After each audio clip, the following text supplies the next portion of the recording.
Hello guys, how are you doing today? Welcome to Sim UK. This is City of Gangsters, a brand new game that's just come out from publishers 𝐃𝐨 Games, developed by 𝐒𝐢𝐦. It's $26.29 on Steam at present, or you can buy the deluxe edition for $29.99. I'm not entirely sure what that actually gives you. I think possibly the soundtrack, which is quite good, I have to say. So I've already sunk a couple of hours into this game, and I've got to say I really like it. There's a couple of aspects I don't like. Basically, I think the UI could be streamlined more so that I have to click my mouse less often, making my life a little bit easier. But yes, I've got a review going out on this at the moment. This is going to be a sort of a let's play, so if you want to go and watch that review, please do go watch that review after you've watched a bit of gameplay here.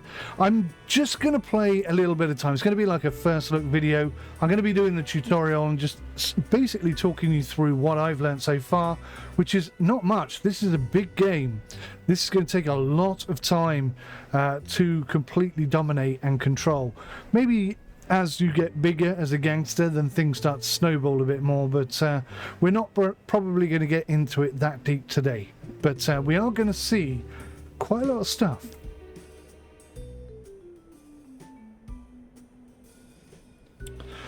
So here we go, the city of Chicago, and yeah, it's big. I mean, wow, it's big. We're I think early 1900s, 1920, dawn of the Gilded Age. The country is prosperous but divided. The National Prohibition Act just made it illegal to sell, manufacture or transport alcohol beverages anywhere in the country. The law is seen as an attack on the city residents and immigrants who don't support the temperance movement. Naturally, nobody in the city takes this law seriously. Illegal speakeasies and alcohol operations are popping up all over the place, and it's easy to persuade the police to look the other way. You arrive into this melting pot with a few dollars in your pockets and a family connection. You're staying with your aunt, Catherine Moretti. She has a small business in the city and she's going to take you under her wing. But you don't want to run the family store. You dream about making it big. And this situation is full of opportunities for someone like you. Someone who's not afraid to take risks. As you get off the train and take in the sights of skyscrapers and endless crowds, you already know this is the beginning of something great. Look at the size of this city. So this is our aunt's place just here, and you can see the scale of this game. It's enormous. Lesson number 1, look around. Catherine Moretti approaches you as you get off the train. John, my dear nephew, it's so good to see you. How do you like our neighborhood? Sure, it may not look like much, but it's ours. Let me show you around. Now, I ought to be doing like a 1920s Chicago gangster voice, but I just can't pull it off. You gotta know a guy. That's about all I can do. So I'm going to be the only English gangster ever to be reported, I think. The first thing to do is to learn how to look around. WASD lets you look around. You can drag with the left mouse button, which is not that brilliant, to be honest. You can middle mouse and rotate, so it's fully 3D. I really like this game, I really do. Now to zoom in and out, you can use the F and the R keys, or you can use the mouse, which obviously makes more sense. Finally, to rotate the map I've just shown you is this, or you can press Q and E, does the same thing. And by the way, the right mouse button and the escape key can be used to close dialogues and pop-up windows, except for this one. So if, for example, I open this and right-click, it goes. Open this, right-click. I kind of like that. That's streamlined right there. But it could be more streamlined, this game. There are too many scenarios where it says, are you sure you want to do this? And you say, yes, I still want to do. And it asks you every time. It's a little frustrating. You'll see what I mean as we get into it. Okay. I just think it could be streamlined, that's all. This blue marker represents you on the game map and will follow your car as you drive around. Click on it to select it. That's our vehicle, that's us, John Smith, we're in that car. Don't look too good for 20, do I? But there you go. Do you see the bright orange column of light above your marker? This shows you that you're currently selected to perform various actions. I think she's talking about this. Or this. Yeah, it's this orange marker here, but it also goes orange up here. You can see all the information about the selected person on the right side of the UI. Let's examine it in order.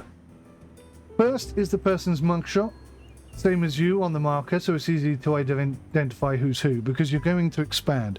You're not just going to be controlling you in the end, you're going to have a team, like a community, like a family. A family. It's all about the family. I told you I can't do it. Okay. Second is the vehicle they're driving, assuming that they're assigned to one. So you can buy multiple vehicles and then assign them to people. Right next to that are your action points, which determine how much you can do per turn, and these are your action points here. So you've got 4 action points and 10 movement points. Now, if you're in a car, this is what I love about this game. I'm just going to tell you about this real quick. If she repeats it in a second, I apologize. But your car will, over time, get damaged and break down and need to go and have a service. As that happens, you can drive less and less distance. But as your character gets better at driving, they can drive greater distances. So your car as it is now and our character as they are now can't really go that far or do that much. But once we've learned how to drive a little bit better and our car is in tip-top condition, we might even buy a better car, we'll be able to travel much, much further afield without using up all of our action points in the way that we do. And we can expand and improve our character as well, which gives us more skill and more abilities to do more things in less time. It's a good game, this. Really good game. Okay, blah, blah, blah, blah. If this person is assigned to a car, you will see its inventory right below. There's another great thing. So in the car right now, we've got a baseball bat and $300. That's all we have. Meanwhile, right below the person's portrait, you can see their traits and details of their past experience. Moving your mouse over any of these elements will reveal more details. Go ahead and try it. So I love all these little pop-outs. There's so much detail here. Our personality traits are that we're organized, which means that we gain experience faster whilst managing operations. We're quiet, which reduces the heat for illegal trades, which means the police won't be quite as interested in what we're doing. We're also hard-working, which means things need to be done quickly. So I guess we're kind of impatient in that sense. Okay. Finally, the tutorial, by the way, is huge. Like, the tutorial is what some games consider to be a game. It's the tutorial in this game. We're going to build a whole bunch of different properties. We're going to create a whole load of produce, which we're then going to go and sell to a bunch of people. We're going to introduce ourselves to a bunch of other similar type people. There's a lot's going to happen in this tutorial. Finally, to select somebody, you have 3 options. You can click on their marker.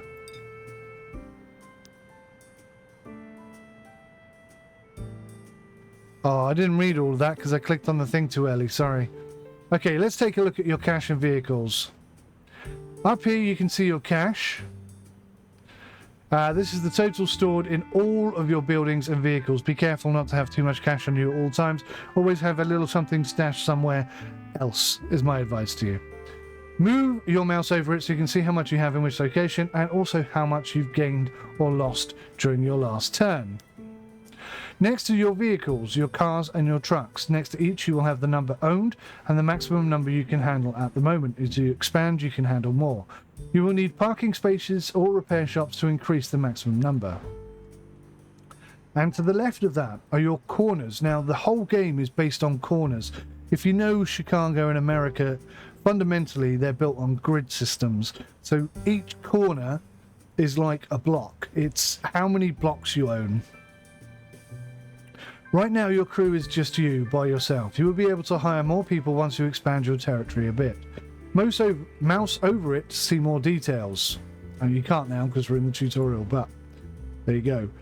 These buttons on the far left show a variety of overlays and informational dialogues. We'll come back to them later. A lot of information up there. Now, if you look in the upper right, you will see the current date. Today is June the 1st, 1920. This is a turn-based game, and each turn lasts for 7 days. I wish that was adjustable. I wish you could do it like once a day. I'd like this game to last forever. I think it's fantastic, but anyway. If you ever run out of action points or movement points, press the next turn button to advance to the next turn. Go ahead and press it now, and we'll continue once you've done that. So we'll close that, and we'll go next turn. Now, I should be able to hover over these now. So you can see that I've got $300 on me in my pocket, and our aunt's business is the Third American Delicatessen, which is just here. The Third American Delicatessen, that's our auntie's place. So we've got $550 at hers and $300 in our pocket, which is quite a lot of money in the 20s.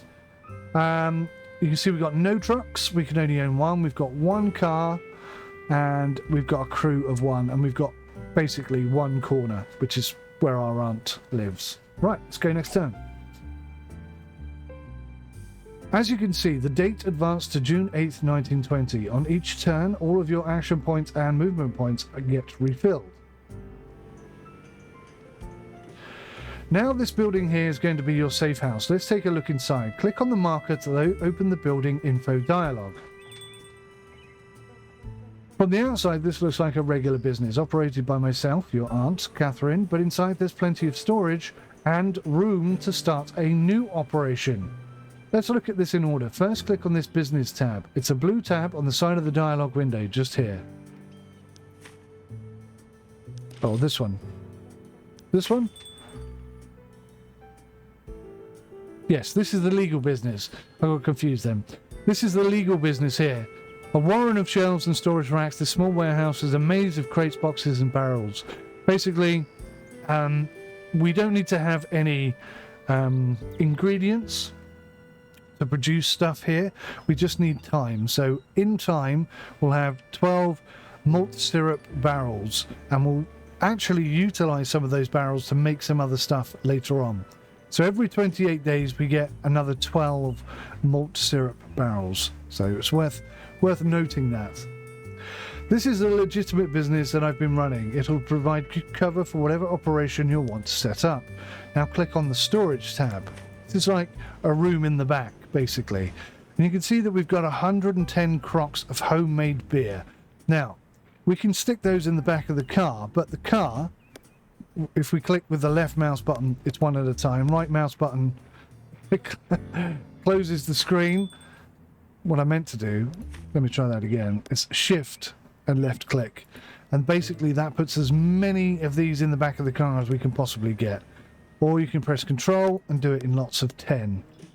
It's quite a few controls. I do like the UI. It's just a few too many clicks. Just a few. This panel shows what's stored in the basement. There's a lot of booze here, dating from before Prohibition. We'll make good use of it in a bit. Now, click on the back room tab. This is like... Sorry, this is the back room. That's the cellar. This is the back room now. This panel shows what's set up in the back building. Right now it's empty, but you could start a new operation here. Click on the corner tab. This dialog shows information about the corner that we're on. The corner is the basic unit of territory. Every building belongs to some corner or another, and corners may belong to someone's territory. These are the businesses at this corner. Whenever you're at some corner, you can visit all of the businesses that are there. This shows your respect level at this corner and the respect of other people who are known around here.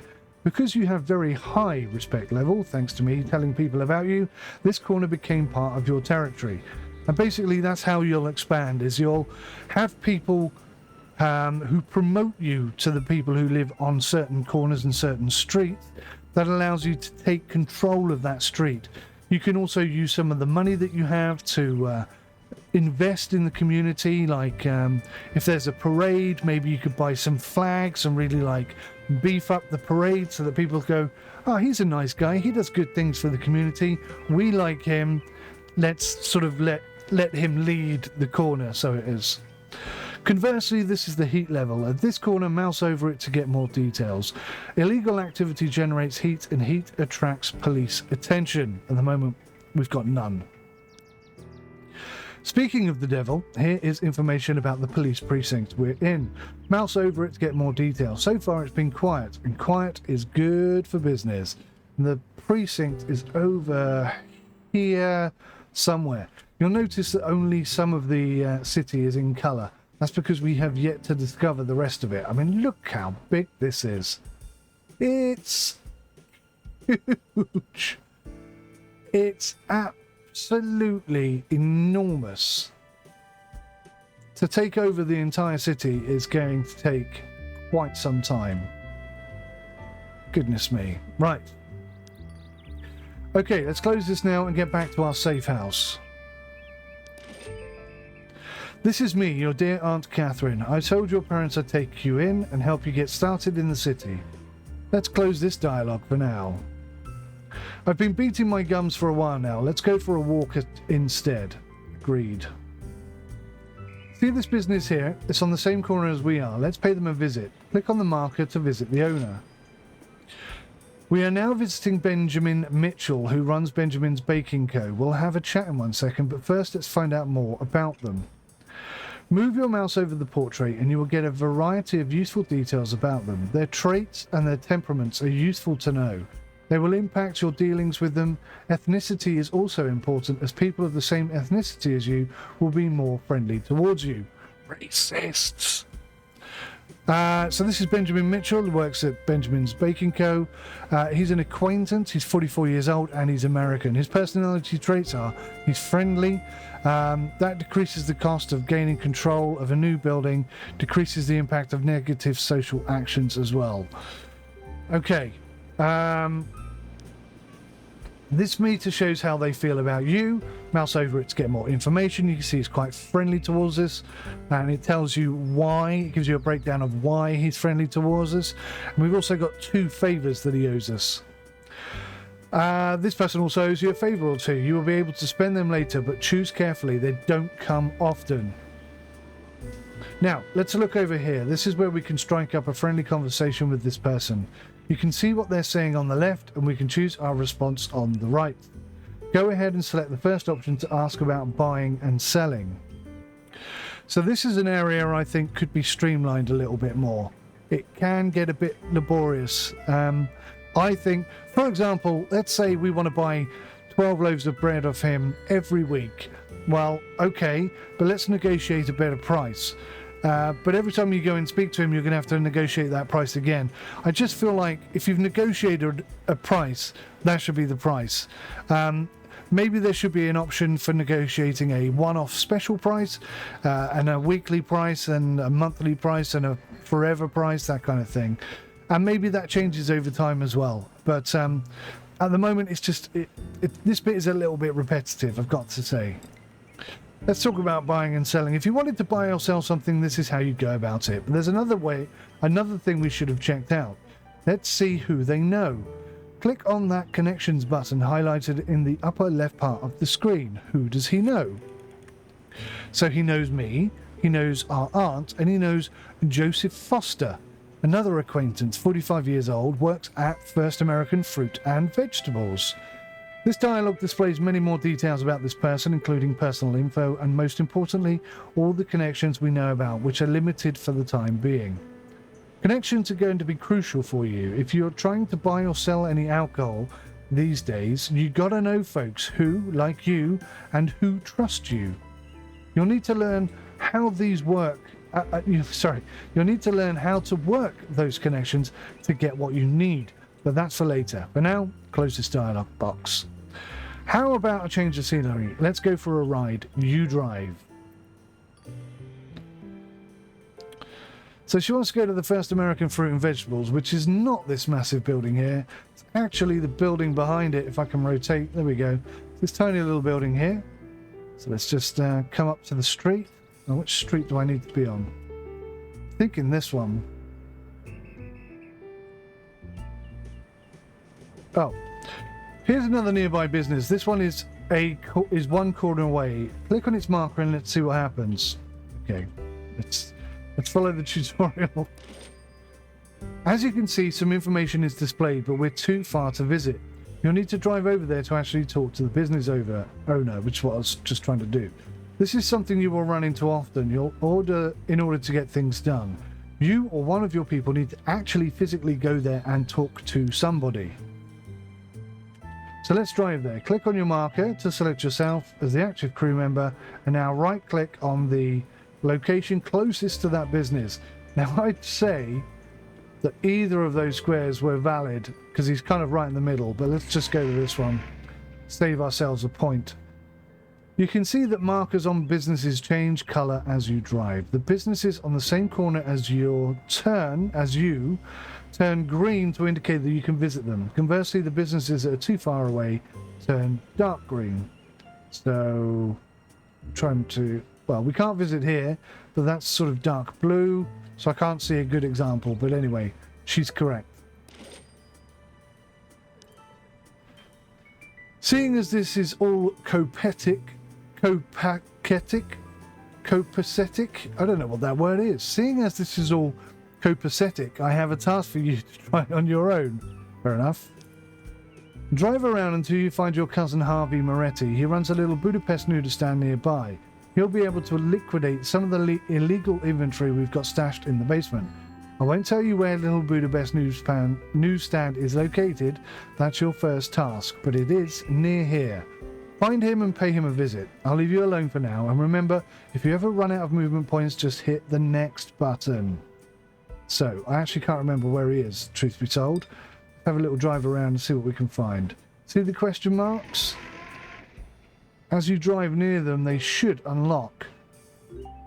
So this is Harry's Fruit Company. That's that one. I actually genuinely can't remember where he is. I thought he was down here. Okay, so we've run out of movement points, so we're going to have to go next turn.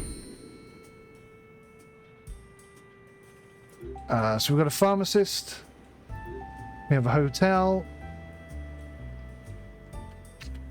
Where on earth is our uncle's? Maybe it's down here. Let's go down this way. Wow, that was expensive.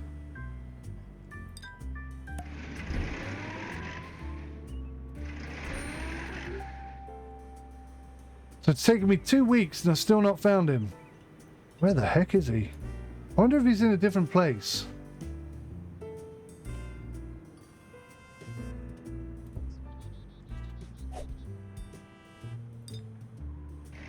And you can see the enemy units move around as well as you. Well, that's important. That's where we'll go to service our car, hopefully. If somebody else doesn't get control of it first.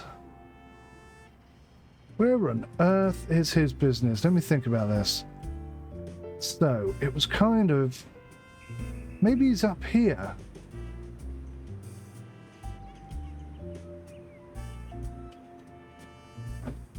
Or maybe he's over here.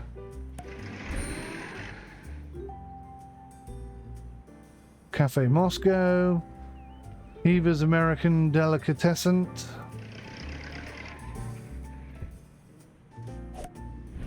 Just about a month I've been looking for this guy now. It's got to be around here somewhere. Is that it? No, that's Stanley's sausage stand. South. No. Holy caramba. I don't know where he is.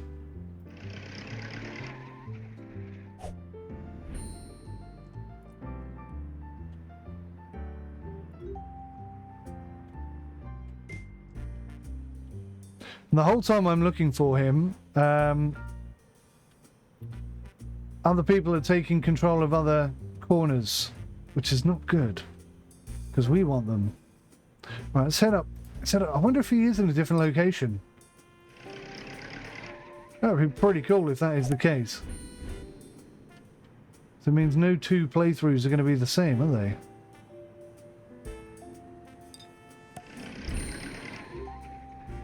Sarah's Cafe, Prairie Cream. So you can see up here we've met a few people, a few businesses, a few new contacts.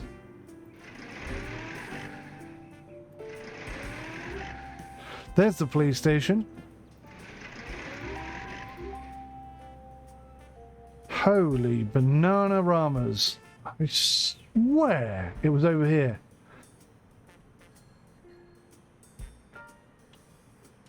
This could take some time, guys.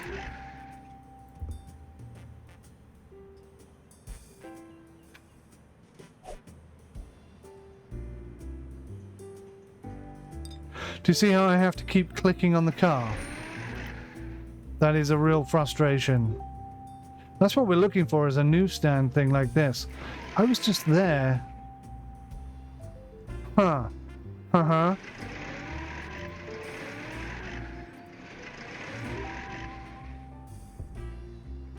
Where the heck is he?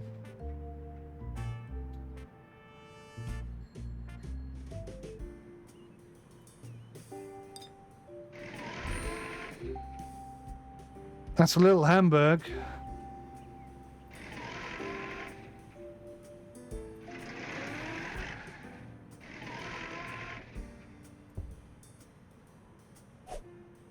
Crikey. Do you know, I don't know if I just got lucky the first time I played this. But the first time I played this, I literally found him on my second click, I think. So this is taking a little while longer.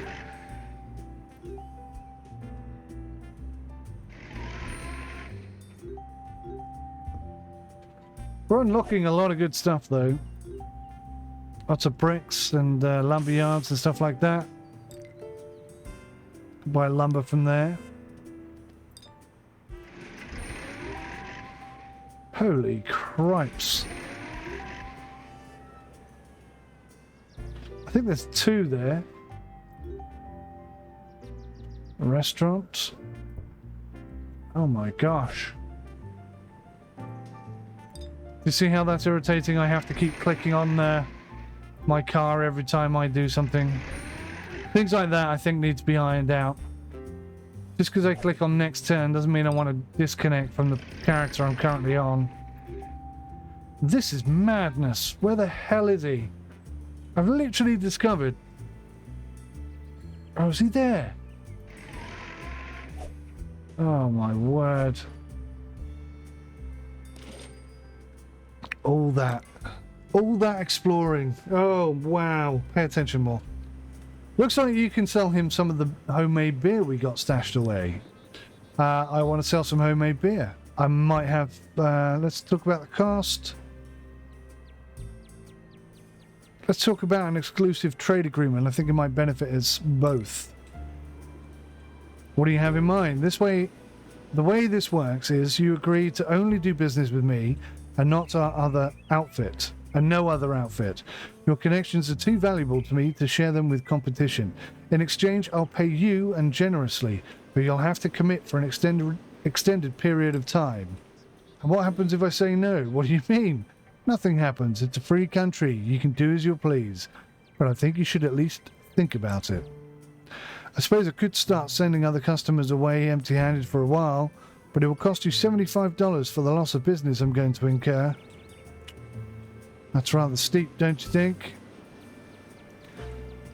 We don't need to do that exclusivity thing. Okay, what we're going to do is we're going to drive back to the safe house and pick up some homebrew. So let's go do that. Come into the back. Grab as much homebrew as we can get.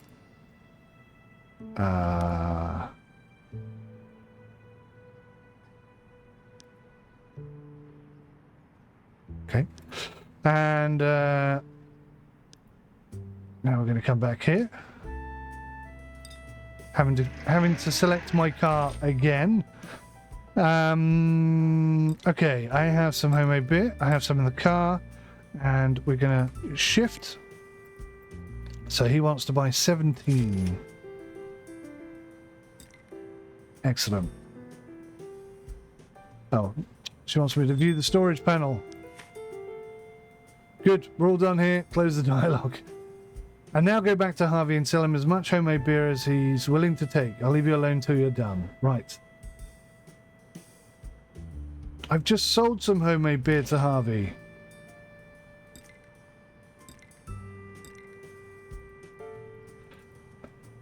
He's not going to buy any more. Okay, so the tutorial's a little bit broken.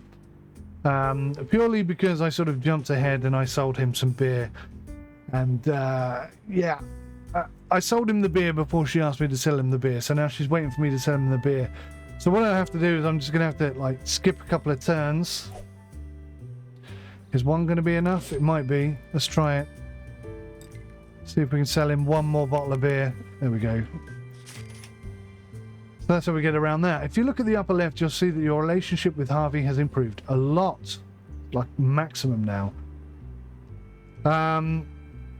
Doing business with people improves relationships, and especially if the business is of the illegal kind. As your relationships improve, you start collecting favors. Because Harvey has a high opinion of you, you now have a couple of favors ready to use up. Let's spend a favor. In the conversation with Harvey, select the second option to talk about favors and helping out. Now select the first option, asking for introduction to someone who's also buying these kind of goods. You're getting offered an introduction to Harvey's friend. Finish it and spend one favor to get the introduction. There we go, this guy. I trust your judgment, please put in a good word for me. That's it. So we've used one favor. We've still got 6 left. But there you go. So let's select my car and let's head over here. And we'll jump in here and we'll see if we can sell him some homemade beer that I've got in the car. Boom. Job done. I did do that.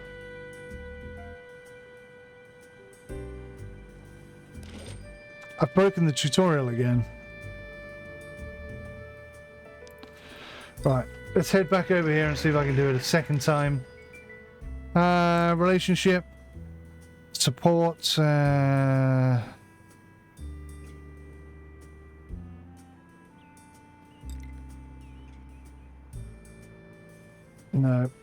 I can't really do it again. He's already given me an introduction. Let's skip the turn, see if I can get an introduction here. No. Blast.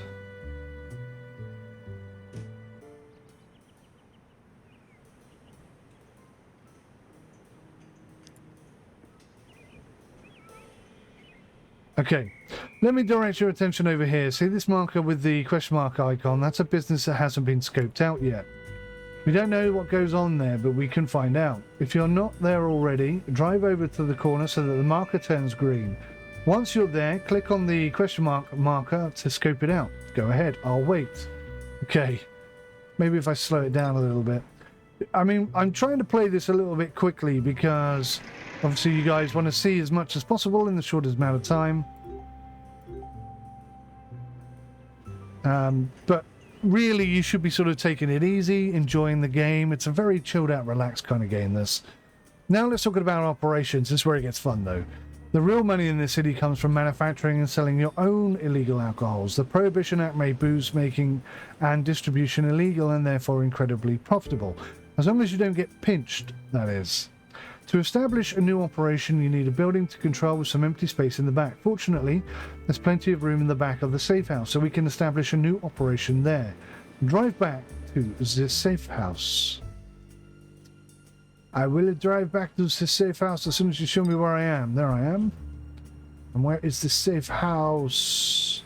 There. Good. First, let's unload some of this cash. Open the safe house dialog by clicking on its marker. And click on the storage tab. Okay, so I'm going to put... I didn't mean to put all the... Oh, I'm pressing the wrong button, that's why. So I'm going to keep $500 on me and put the rest in there, okay?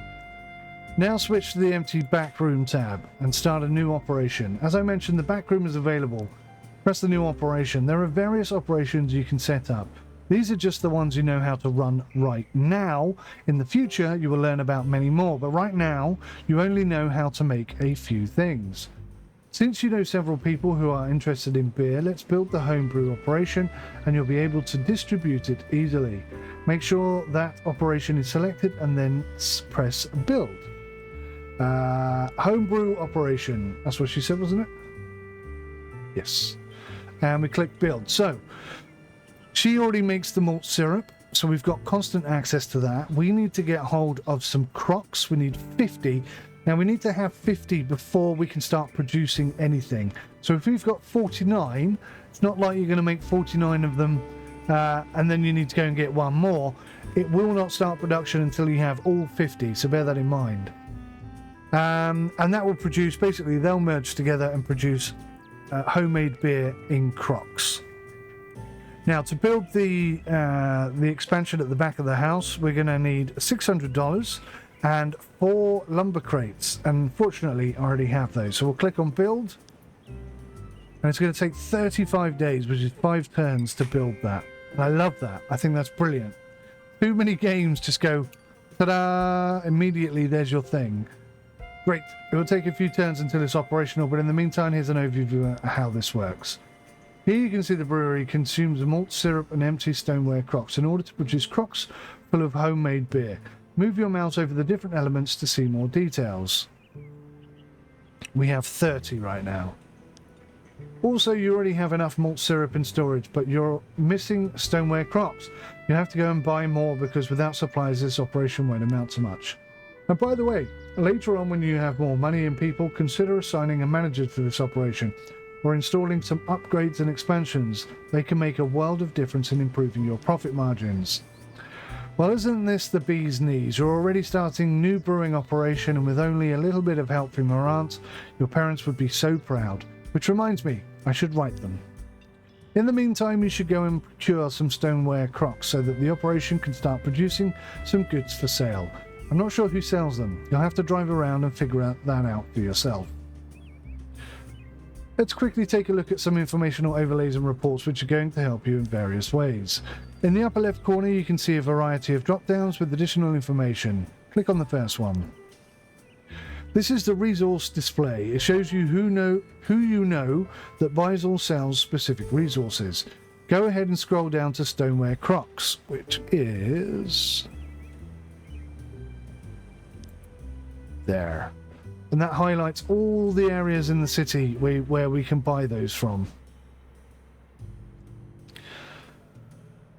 When you're done, close the overlay using the same top left button and we'll continue. Next to it is a list of informational overlays. Click on this to open it. There are several overlays here, but we'll focus on just a few right now. The respect overlay shows your level of respect in the neighborhood. Your territory grows based on the respect you have on each block, so it's important to grow and keep respect levels high. We'll talk about how to do that a little bit later. I've already mentioned how you can buy flags and banners and stuff to make people respect you more. Feel free to explore and then click continue when ready. The heat overlay is also very important. It shows the amount of police attention on each corner, such as due to illegal activities or fights. The higher the heat level, the higher the chance of a surprise police visit. The police precincts overlay shows which corner belongs to which precinct. Each precinct has one captain who patrols the area. It might be a good idea to befriend them. Click continue when ready. But you can see that our police station here in purple, there's another one over here, etc, etc. You can't just walk up to them and say, here's 50 quid, keep things sweet, because they'll throw you in jail. So just bear that in mind as well. At the bottom, zoning overlays show city zoning regulations. Businesses are typically limited to industrial and commercial zones, but residential zones might have their own surprises too. Below that, the population overlays show the distribution of different ethnicities in the city. People of the same ethnicity are predisposed to like each other a bit more than average, so use that to your advantage. So we're looking for, I think we're Italian, really, aren't we? Are we Italian?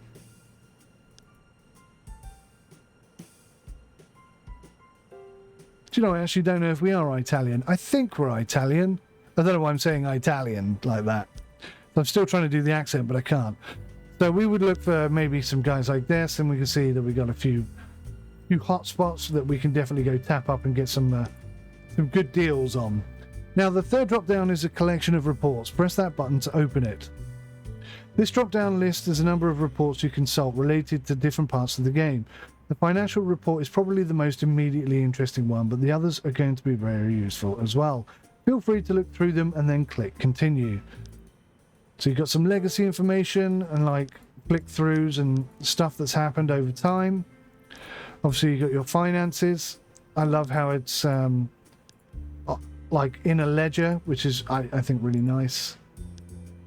Be good if this was maybe not printed but handwritten, but yeah, I'm just being picky now. Just being picky. You got your crew information. You got your fronts and your territories. You got rival outfits. Seems like we have a few crew skills. This can expand a lot. Truck driving is one of the skills you can learn.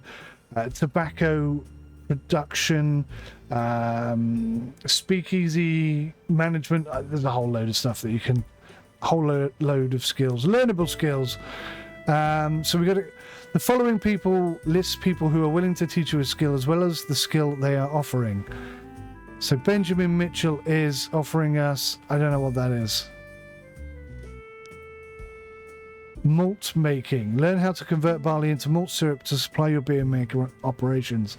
So we're getting malt syrup already, but as we expand, we're not going to have enough to cater for the amount of booze that we're selling. So we're going to have to start making our own malt stuff, basically. So you got missions, pending requests, and notification history in case you missed something that somebody said earlier on. Loads of good stuff. Finally, the fourth button shows you the game encyclopedia, which contains information about various aspects of the game, all in one place. Take a look. And you can see there's a lot of stuff. A lot of stuff to look through. Alright, I'll let you get back to your goal of gathering supplies. I'll be back a little bit later to talk about territory. Growing your crew and your territory is going to be crucial in order to maximize profits and also to protect yourself from rival outfits. Oh yeah, did I say rivals? If you haven't run into any rivals yet, don't worry, you will. But we can talk about that later as well. For now, concentrate on getting some beer production going. Follow the goals in the upper left of your screen. So, we're going to do a little bit of gameplay here, just a smidge so you can see how it all works. So we are looking for stoneware Crocs. So we know that our good friend neighbour here sells them. Hello, do you have a moment for a quick chat? Yeah, okay, I'm listening. That bakery over there, they've got their hands on some really good yeast, like the stuff that breweries and distilleries use before this stupid law, the kind that could allow you to speed up your booze production. And asking nicely probably won't make them share. Unfortunate, perhaps you can be more persuasive. Definitely, drop off some tools and a bit of cash for the crew, and we'll just help ourselves, after hours, if you know what I mean. So we've got to get him 2 baseball bats. Yeah, I had an issue where I was trying to get a baseball bat and I couldn't get it. In fact, I think we've unlocked that area. Where is it? See this area here, Dale's Supply Company. He would sell me a baseball bat if Frank Roberts would let me do it. So Frank Roberts and I had a chat, and he had a baseball bat and he put me in hospital. So I went home and I recovered, and when I felt better, I went back to talk to Frank, and I didn't put him in hospital, but we had a much better fight and we both got injured. So I went away again and I got a flick knife, and I came back and I put him in hospital. And I put him in hospital 3 times after that, and I still couldn't buy a baseball bat from Dale's Supply Company. So obviously I haven't yet perfected the ability to manipulate those around me. I guess if I did something to make Dale's Supply Company like me better, then we'd be in good position, but didn't quite work out. My game.